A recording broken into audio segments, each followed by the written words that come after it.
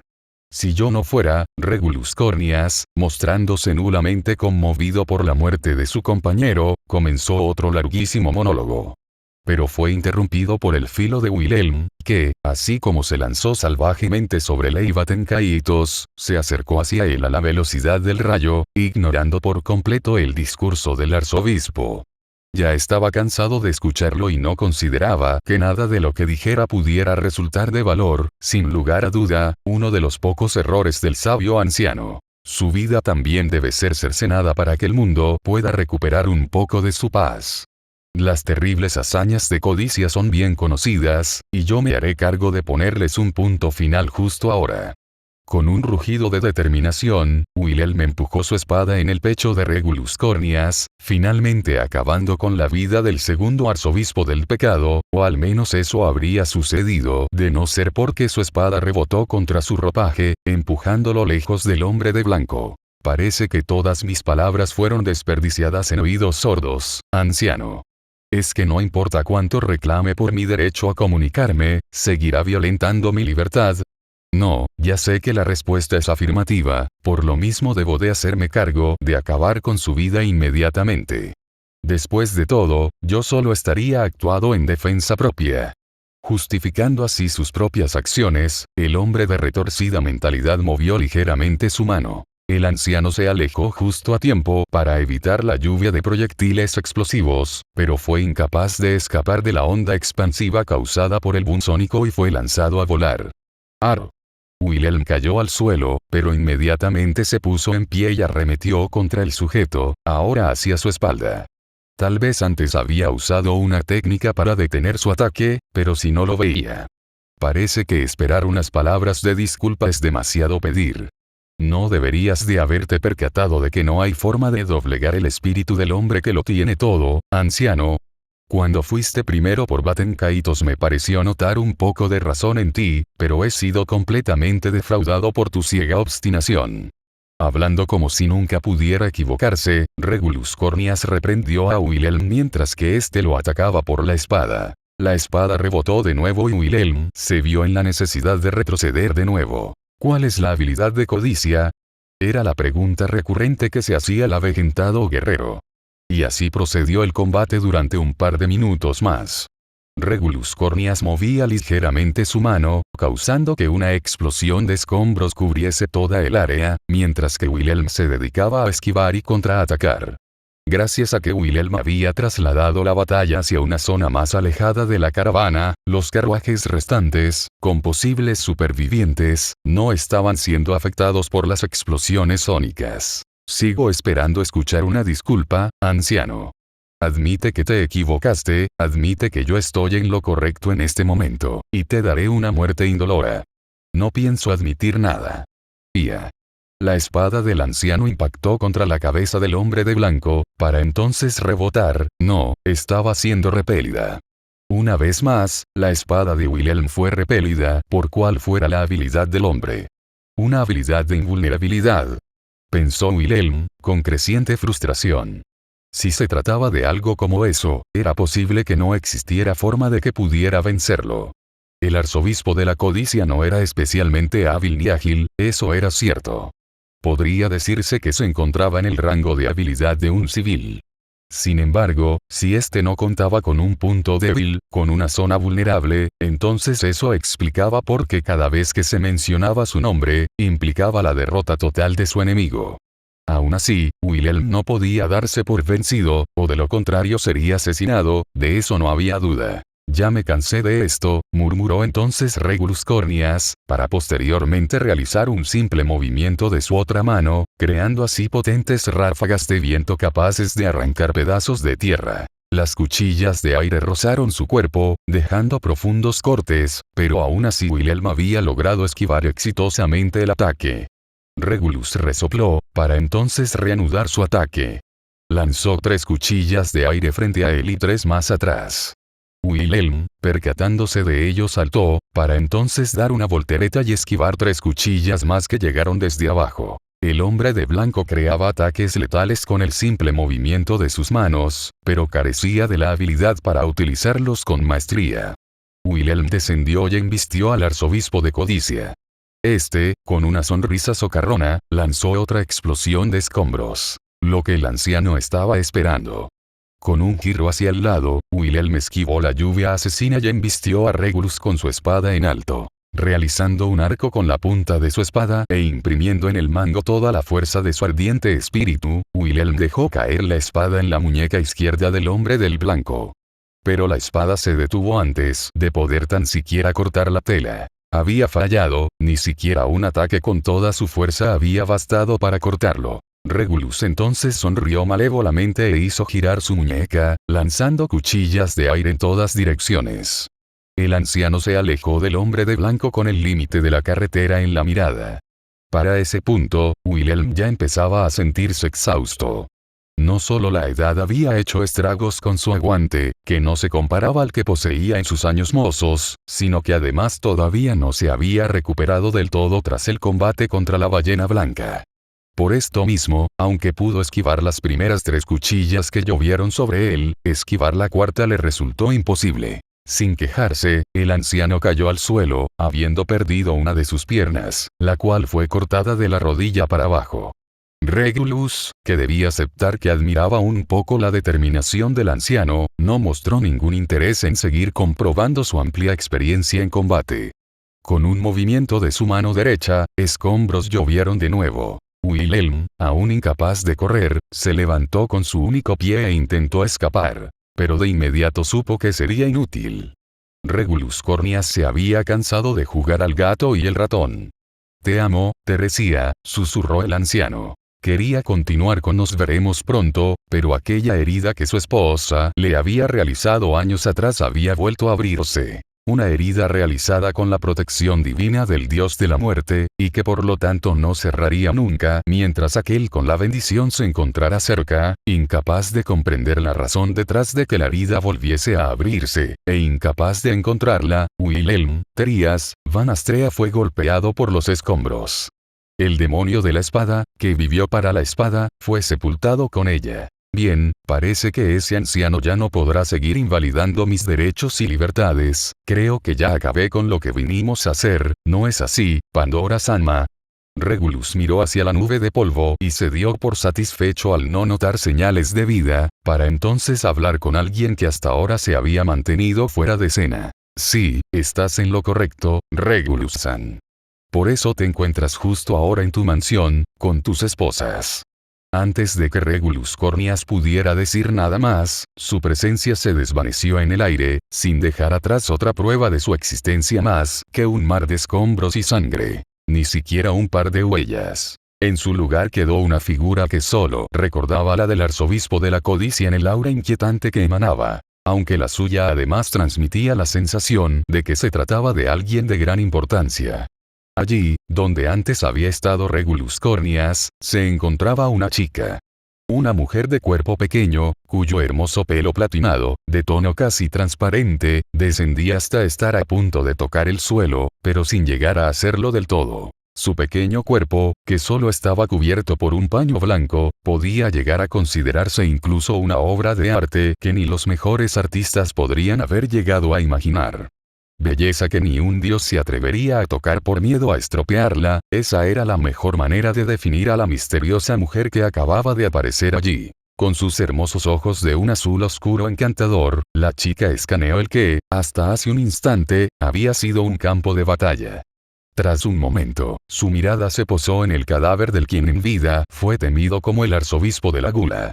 La chica se acercó al cuerpo, para entonces quedarse mirándolo por un lapso. Me parece que me servirás más estando muerto, Leiva Tenkaitos.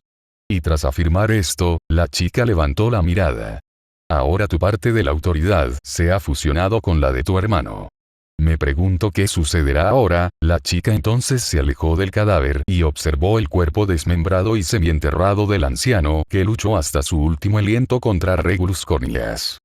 parece que nunca pudo superarla, pobre hombre, y dejando atrás ese comentario, la chica se alejó de la carretera devastada, para detenerse a varios metros de esta y volverse nuevamente hacia ella.